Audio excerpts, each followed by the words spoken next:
This is episode number 2 for my US series, where today's topic is what are the different work permits which are available in US which you guys can use to settle in US. So again, I'm not going to do the topic on my own. I have a special guest, Harnoor Singh, and he's going to discuss about the different permits. So we are going to touch upon which are the famous work permits which generally students target. Even people who are sitting in India or on their own country, there's a visa category which you can also use to move to US. Then we are going to talk about the green card, what is the waiting time, documents needed, costs involved, and also the timelines around all this visa category. So if this topic is of any use to you, make sure you keep watching the video till the end. But before that, a quick introduction about myself. My name is Sarica and welcome to Your Knowledge Buddy. If you guys want to study abroad in any of this listed country, whether it's for bachelor's, master's, or PhD, my team can help you free of cost. What do you have to do? Fill the form which is provided in my video description and pin comment, and they will reach out to you soon. So without any further delay, let's get started with today's video by inviting my special guest, Harnoor Singh. Hi Harnoor, welcome to Your Knowledge Buddy. And if you don't mind, can you please introduce yourself to my audience, please? Sure. Hi everyone, I'm Harnoor, currently in the US as a software engineer, and I have studied in the US. I did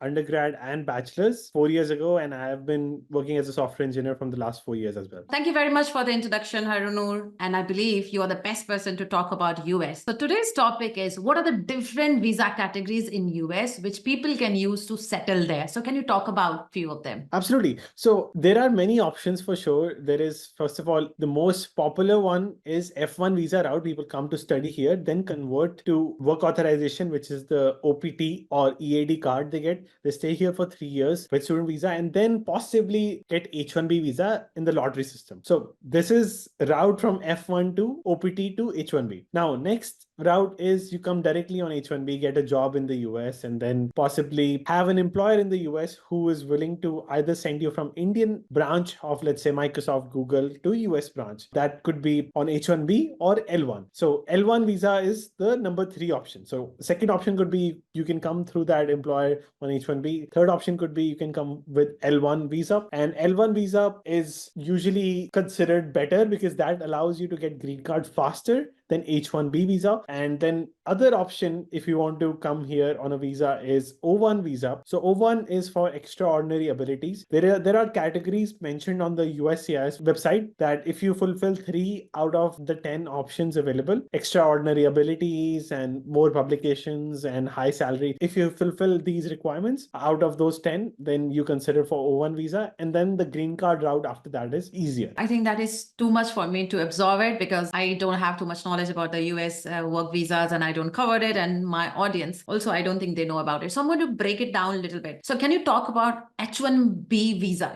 Can anyone apply directly sitting from India, or do they have to come to the US, study visa, then work permit, and then move to this visa? What is the general path? H1B lottery has existed like a simple form. Anyone can fill in the form and be part of it. But you need a job, and that job requires a US employer, and then you finally get it. So you need a job in the US for it. So say someone sitting in India, they can still find job through a job site. If they happen to find a job, then will the employer put their name in the lottery? If they're willing to sponsor, then yes. And if their name comes, then they can move to US directly. So it same applies to students who are already in the US. If they get a job, they put this name for H1B if the name comes in lottery. So it's all about luck, right? Even though you are the best candidate or the talented candidate, if you don't find your name there in H1B lottery system, then you'll be waiting there for ages. True to an extent, but not everyone faces that. For example, the top cybersecurity researcher, if you're a top in your field, like you have great number of publications, then you qualify for extraordinary category, which is O1. So let's say you are popular engineer and you are having, that brand. Let's say you being Sarica, you are the engineer in the market who has a lot of publications. You are extraordinary considered by your employer. And if you fulfill 3 out of 10 requirements given by USCIS, then you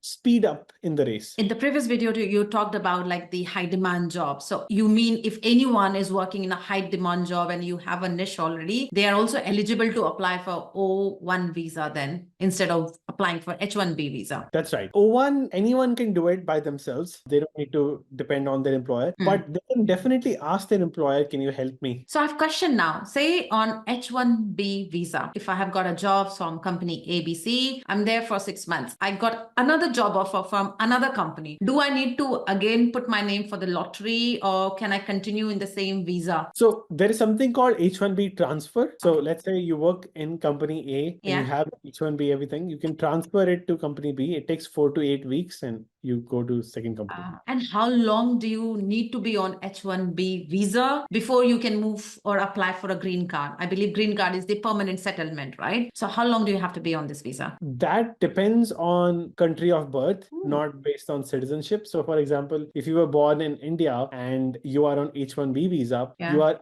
approved for green card. It may take 150 years based on the category. But if you are, let's say, born in Nepal, you may get in 2 years. So let's take your example. Yeah. So you were a student who moved for bachelor's and master's, and I believe you are on H1B visa now, right? So your path for green card, how long do you think it is based on the current timelines now? Is it 100 year, 150 year? Yeah, absolutely. So do you not regret it, moving to US because you're not getting a permanent settlement if that was your wish? No, I don't regret it. So H1B, if you get it, you can continue to renew it every 3 years, and there's not much problem if you have a stable job. And obviously, you have other options like O1 and many renowned engineers who have somewhat experience and they've written books and stuff like that. They are able to get their O1 route. It's obviously hard. You have to pay $10,000 in lawyer fees, $10,000 to USCIS, almost like around $10,000 to $20,000 it takes to prepare your whole application. Lot of hard work becoming a strong applicant, but it's not impossible, I'll say. One thing which is not clear to me while you were explaining, you need to have a job offer from a employer, right? How long do you need that sponsorship? Because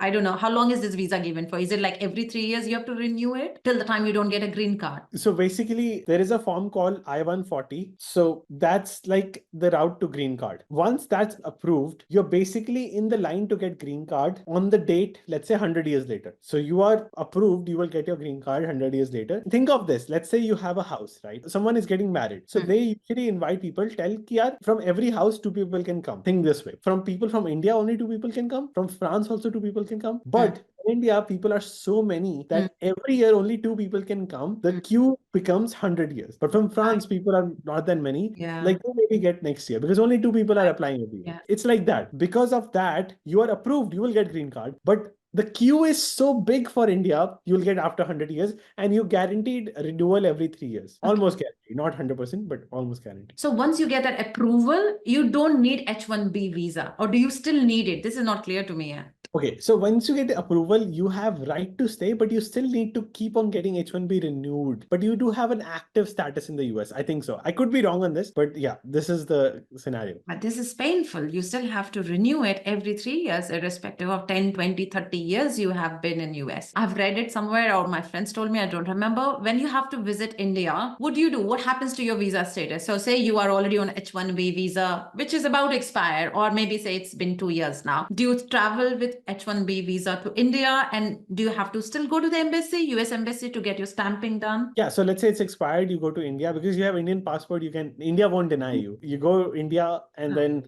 you get your visa renewed, go to embassy, get an appointment, and yeah, but there is a Dropbox appointment. So if you're getting renewal, you can just drop it. You don't need to do interview again. You don't need to do, if you have got an interview once, you don't need to interview next time. So it just goes easily. Okay, thank you. Now, I think I'm learning more about US. So one more question which is coming to my mind is, like, say in the UK, when you are on a sponsored job, if someone like an employer fires you, you are given only 60 days to find another sponsored job for yourself. What is the status like in US? For example, this company already sponsored you. That's why you got this H1B visa. Now they don't need you anymore and you are fired. How much time are you given to find another job for yourself? And what happens if you don't find another one? Same 2 months, but there is obviously hacks to it. For example, you can request company to be on payroll for longer, you can ask the company to divide the payroll. Sometimes companies agree. So for example, let's say you have 2 weeks of salary left to be paid out. You can request them to pay it like in 2 months so that you are actively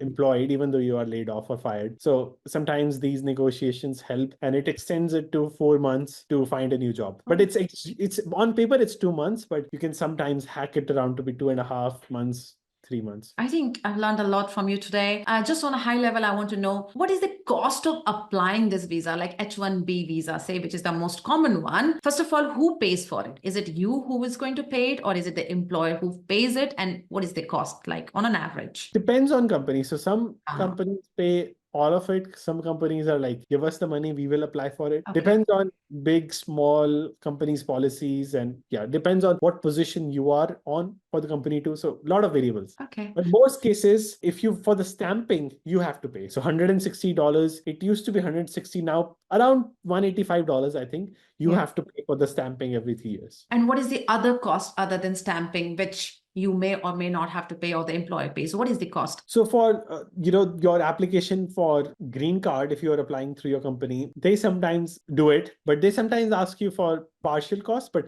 all big companies sponsor your green card for free. They don't take your money. But small companies may be like, give us half of the money, or like help us pay. On a general or a high level, what are the list of documents do people have to keep it ready for, say, H-1B visa, or even when you apply for a green card? On a high level, what is the list of documents you would need? That's a lot. So all of your degree documents, transcripts, your birth certificate, and if it's in Hindi, Punjabi, you have to translate it. And then some documents from your university, if you have had I-20 or EAD document from university, immigration process from university, and then your schooling, your high school, your 11th to 12th certificate, your transcript. So transcript is basically your mark sheet, right? You are A plus A, whatever, and then diploma is the degree, in which you says, oh, I'm graduate. So they ask for both, and there may be more, but that's all I remember now. So you already applied for your H-1B visa. How many times did you renew already? I got it last year. It's just my first time on it. So Okay. I